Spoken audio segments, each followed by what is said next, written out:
Балдар, біздер алдыңғы сабақта қандай тақырыпты оқып едік? Дұрыс айтасыздар. Ал енді бүгінгі сабағымызда сол бөлім отбасы құндылықтары деген бөлім бойынша нағыз әже қайда әңгімесінен келесі тақырыбы әжені аңсау деген тақырыппен бастағым келіп отыр. Ал жақсы, ары қарай балдар. Жалпы біз өткен сабақта ертегі осы әңгіме мазмұнымен таныс болдық қой, солай ма? Таныс болдық. Яғни әкенің қыздарына әже туралы ертегі айтып беруі, қыздардың нағыз әженің мейірімді, ақылды, ешқашан ұрыспайтын, ұрысса да өз орнымен теріс қылығынан өзін ұялатындай етіп ұрсатын. Үні де, қолы да, көзқарасы да жұмсақ, жұрттың бәріне қарағым, айналайын деп жылы сөйлейтін иман жүзді, өзі ылғи шаруа істеп, күйбеңдеп жүретінін білдік. Солай ма? Енді осы әже өнегесі деген балалар, осы алдыңғы сабақтарда да мен сіздерге осындай сұрақты қойдым. Яғни әже өнегесі, яғни ғасырлар бойы ұрпақтан ұрпаққа жалғасып келе жатқан ең басты біздің құндылығымыз, яғни тәрбиеміздің қайнар бұлағы. Яғни осы әженің алдында тәрбие көріп, сол әженің айтқан өнегесімен, айтқан ертегілерімен, аңыз әңгімелерін тыңдап өскен біз ұлы тұлғаларды білуіміз керек. Соның бірі осындай Абайдың, мысалы сіздерге сұрақ қояйын, Абайдың әжесі кім балалар? Естеріңізде бар ма? Абайдың әжесі. Оны сіздер бастауыш сыныптарда біреулеріңіз керек. Зере. Зере. Дұрыс айтасыз. Зере. Міне сол осы әжесінің тәрбиесімен өскен, әжесінің жыр дастандарын естіп өскен, өнегесімен өскен Абайдың, бала Абайдың Данабайға айналуы осы әженің тәрбиесі. Одан кейін біздің тағы да жаңағы әженің тәрбиесін көріп өскен, кеше ғана қазақ тілін сабағында өттік, Жиһанбес кіммен таныс болдық? Шоқан Уәлихановпен. Дұрыс айтасыздар. Сол Шоқан Уәлихановтың әжесі кім еді балалар? Есімізге түсірейікші. Айғаным. Есіміз Айғаным. Міне Айғанымның әжесінің тәрбиесін көріп өскен Шоқандай жарық жұлдызымызбен алдыңғы сабақта таныс болғанбыз, иә? Таныспыз. Дұрыс айтасыздар. Одан кейін біздің Біржан Сал деген ақынымыз бар, Сал Сер ақынымыз. Міне ол да өзінің әжесінің тәрбиесін көріп өскен. Одан кейін Мұхтар Әуезов деген біздің тұлғамыз бар.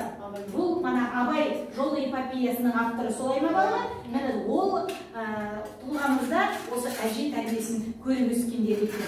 Яғни қазақтың нар тұлғалы азаматтарының көбі осы әже мектебінен сусындаған екен балалар. Біз сонымен ары қарай сабағымызды жалғастырамыз.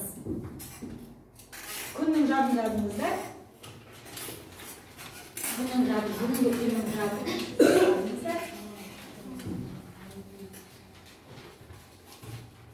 Жаңағы тақырыпты жазып алыңыздар.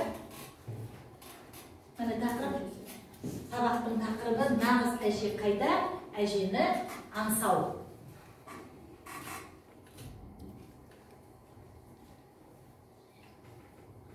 Жаздық қой балалар? Жазды. Жарайды, келесі ары. Бүгінгі сабағымыздың оқу мақсаты, яғни кейіпкерлерді шынайы өмірмен салыстырып бағалау. Бүгінгі біздің оқу мақсатымыз. Ары қарай. Яғни сол оқу мақсаты бойынша бағалау критерийлері әңгіме мазмұнын түсінеді, шығарманы құрылысына талдайды, кейіпкерлерді шынайы өмірмен салыстырады. Қараңыздар, біздер суретке назар аударайық, не балалар? Кімді көріп тұрмыз суреттерде? Әжелерді. Ол әжелерден біз таныспыз, солай ма? Алдыңғы сабақтарда осылар көрсетілген болады. Енді ары қарай. Балалар қараңыздар, тапсырма береді. Енді сіздер қараңыздар. Бұл тапсырманың дескриптері сіздерге мәтіннің мазмұнын түсінеді, сюжеттік композициялық талдау жасайды. Бұндағы алатын балдар, яғни жалпы балл 2 балл. Енді қараңыздар, біздер сюжеттік композициялық құрылымына қарай жоспар құруды көреміз ғой? Енді сіздерге сол жоспарды бізге манағы берілген тапсырма бойынша беріліп тұр ғой. Міне сол бойынша сіздер осы композициялық құрылымына қалай мына рет-ретімен жазу, сәйкестендіру. Яғни біздер бұл жерде сәйкестендірмей рет-ретімен дәптерлерімізге барлығымыз жеке-жеке орындайық. Сосын қазір орындағандарымызды тексеріп, сосын ары қарай бұның жаңа несін қарайтын боламыз. Дұрыс па, дұрыс емес па? Ал қараңыздар, балалар, негізі сюжеттік композициялық құрылым неден басталады? Басталуынан, дұрыс айтасың. Ал дәптерлерімізге жаза қойыңыздар. Сәйкестендірмесінде рет-ретімен басталуына қайта қатталасың? Әкесінің кішкентай қыздарына ертегі айтып беруі. Дұрыс айтасыңдар. Өте дұрыс балалар, жарайсыңдар. Міне жаза қойыңыздар дәптерлерімізге.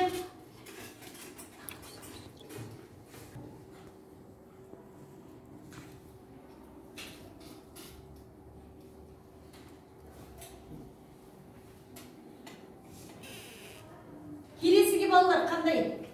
Дамуы алдыңызда, дұрыс айтасыңдар.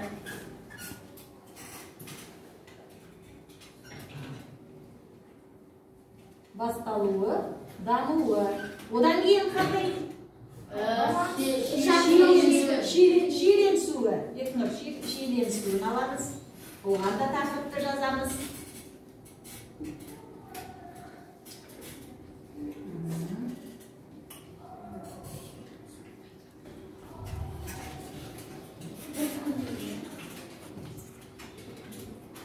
Шиеленісуінен кейін қандай? Шарықтау шегі, дұрыс айтасыңдар.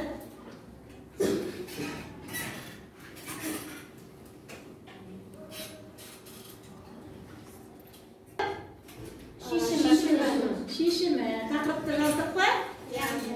Қазір енді барлығымыз талдаймыз.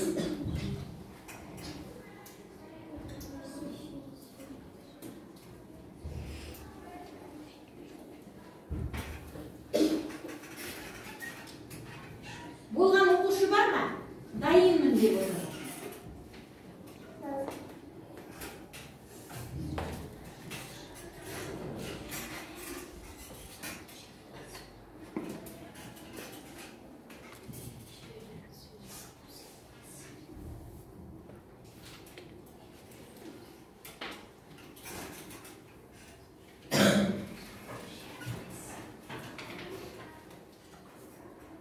Көке болдың ба?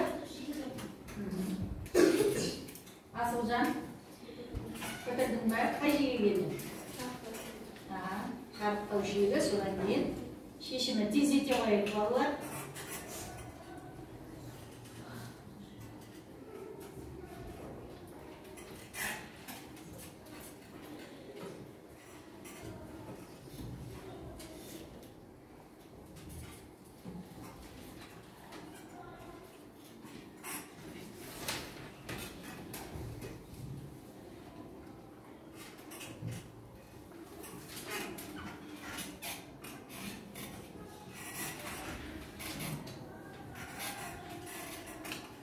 Ал Дария болып жатқан сияқты айда ғой Дария тұрып орнында. Оқиғаның бастауы әкесінің кішкентай қыздарына ертегі айтып беруі, дамуы, нағыз әжені іздеу, оқиғаның шиеленісуі, орайы келген қонақтық қуаныш сезімі, оқиғаның шарықтау шегі, әженің оғаш қылықтары, су сепкен көңіл, оқиғаның шешімі, кәрі әжені анық. Жақсы. Қайта ғой. Бірінші оқиғаның басталуы, орайы келген қонақтық қуаныш сезімі. Екінші оқиғаның дамуы, кәрі әжені аңсау. Шиеленісуі, әженің оғаш қылықтары, су сепкен көңіл. Шарықтау шегі, әкесінің кішкентай қыздарына ертегі айтып беруі. Оқиғаның шешімі, нағыз әжені іздеу. Қазір соның дұрыс жауабын қараймыз Әлішер. оқиғаның басталуы, әкесінің кішкентай қыздарына ертегі ашып оқиғаның дамуы, орайы келген қонақтық қуаныш сезімі, шиеленісуі, әженің оғаш қылықтары су сеппеу көңіл, оқиғаның шешімі нағыз әженің. Ал, қазір Данил сұрайық, көркем айтсын.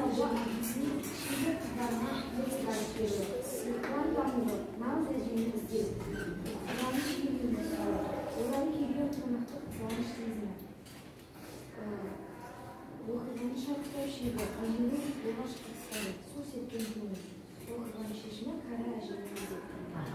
Жақсы. Данир, дауыстарымызды қатты шығарайық. Оқиғаның басталуы, әкесінің кішкентай қыздарына ертегі айтып беруі, оқиғаның дамуы, кәрі әжені аңсауы, оқиғаның шиеленісуі, нағыз әжені іздеу, оқиғаның шарықтау шегі, орайы келген қонақтық қуаныш сезімі, оқиғаның шешімі,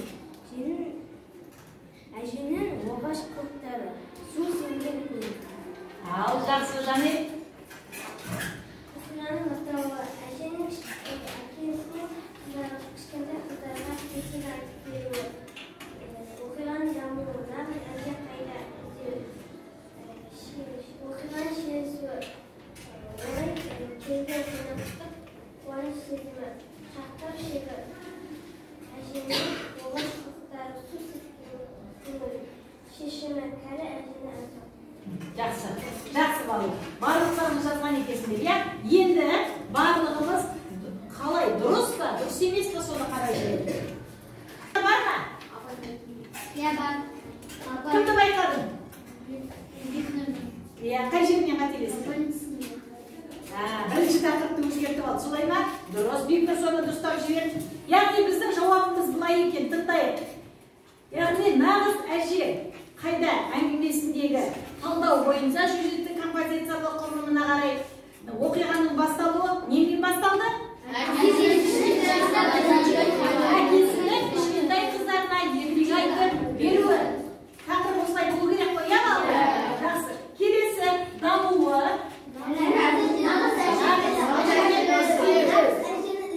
Іздеу. Міне бұл екінші тақырыбымыз, солай ма? Үшінші шиеленісуі. Яғни бұнда орайы қуаныш сезімі. Міне балалар, қателескен балалар болса, осыны дұрыстап жібереміздер. Шарықтау шегі. Әженің оғаш қылықтары су сепкен көңіл.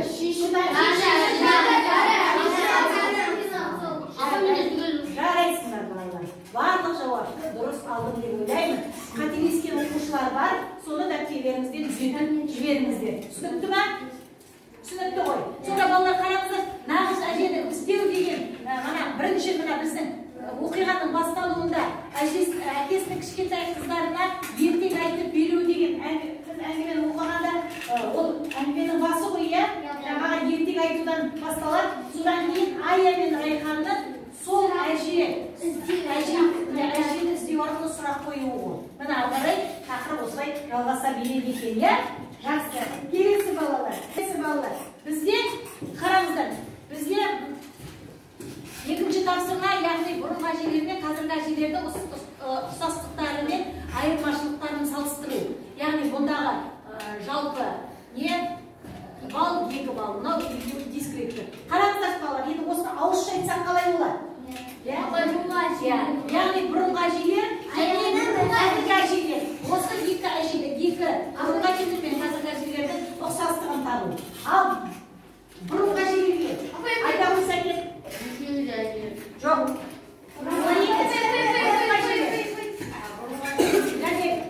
Аяғынан әжеге масаж Және қолға тістеген ұшы береді. Жарайсың. Келесі, содан кейін кім Жанел? Қазіргі әжелер қандай екеуін тістеген салыстырғанда? Олар боянады, жұмыс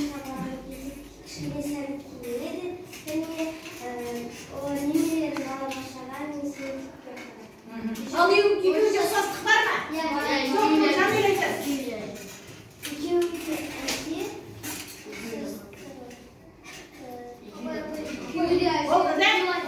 Jawab yok basqa. Жақсы. Дивас. Бұрынғы әжелер. Бұрынғы әжелер олай басына шалғыш келген іштеріне кәжекелеген аяқтарына мәсінген Қазіргі әжелер? Қазіргі әжелер немерелер балабақшаға барып, жұмыс жасайды, боянады, және қазіргі заманға киеді. Екеуінде ұқсастық бар ма? Ұқсастығын тапшы екеуінің. Неге орнына отыра бердің? Бұрынғы әжелер мен қазіргі әжелер? Екеуі де немерелер және немерелер Жақсы. Дарияны тыңдаймыз. Бұрынғы әжелер олар басына шылауыш, үстіне камзол және ұшыр жүреді. Қазіргі әжелер олар заманауи болған, олар сәнді киініп, боянып жүрген.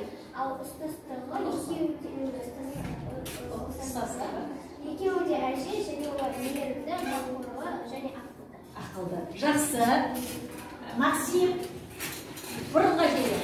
Бұрынғы әжелер басына шылауыш киіп, үстіне камзол киіп, аяғына мәсіби ұршық береді. Қазіргі әжелер боянып, сәнді киініп, жұмысқа барады, балаларын балабақшаға барады. Ұқсастығы екеуі де әже мейірімді, қамқор. Жақсы. Әлішер. Бұрынғы әжелер үстіне камзол киіп, аяғына мәсіби Уақыт аса берсін, иә? Қазіргі әже немелерін сабаққа апарады, сәнді киінеді, жұмысқа барады. Екеуінің ұқсастығы, екеуі де кәрі кісі, мейірімді, қамқор. Бұрынғы әжелер басына шылауыш, үстіне камзол, аяғына мәсі киген, және де мал шаруашылығымен айналысқан. Ал қазіргі әжелер боянып, сәнді киініп, жұмысына барып, балаларын балабақшасына апарып жүреді. Ал ұқсастығы екеуі де әже, және де қамқор, ақылды, және де ертегіні айтып береді. Өте тамаша. Жарайсың. Ал жақсы. Халимаға кезек берейік.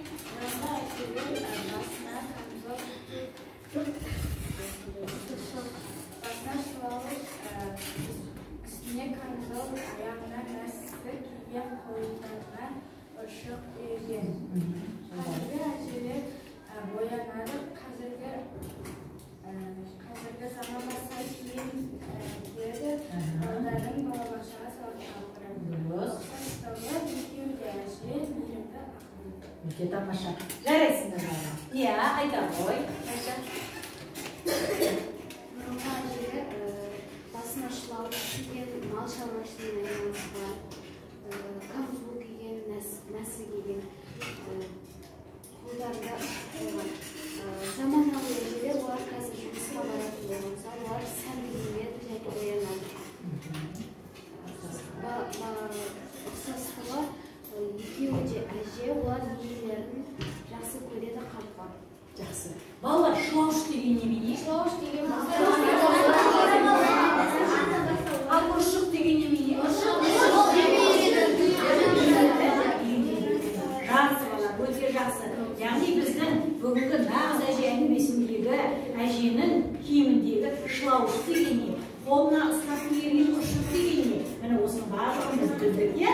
Бүгінгі тақырып, яғни біздер бүгінгі сабақта, яғни жаңағы нағыз әженің ұқсастығы, бұрынғы әже мен қазіргі әжелердің ұқсастығы, одан қалды жаңа әже тәрбиесін көрген ұлы тұлғалар, олардың есімдерімен таныс болдық, иә? Жақсы балалар, ары қарай. Енді балалар қараңыздар. Енді үшінші тапсырма асыл әже тақырыбында эссе жазу. Яғни бұндағы дискриптор асыл әже тақырыбында эссе жазады, 1 балл.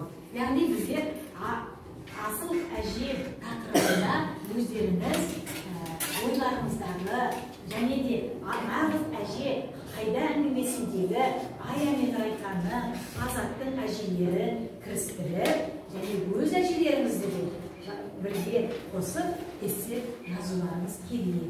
Ал барлығымыз сол эссе жазуға кірісейік. Тақырып асыл әже.